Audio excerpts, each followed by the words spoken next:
নমস্কার, জয় মাতারা। আমি অ্যাস্ট্রো হিমাংশু ভাগ্যের দুয়ার থেকে আপনাদেরকে জানাই আন্তরিক শুভেচ্ছা, ভালোবাসা।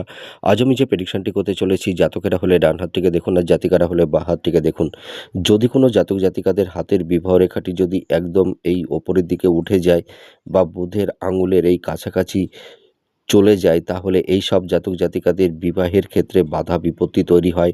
এদের সহজে বিবাহ হতে চায় না, আর বিবাহ হলেও দাম্পত্য জীবনে কলহ বিবাদ, অশান্তি, কিছু কমপ্লিমেন্ট, সংঘাত, স্বামী স্ত্রীর মধ্যে একটা মেন্টাল ডিস্টেন্স, ফিজিক্যাল ডিস্টেন্স, এমনকি অনেক ক্ষেত্রে দেখা যায় ডিভোর্স পর্যন্তও হয়ে যায়।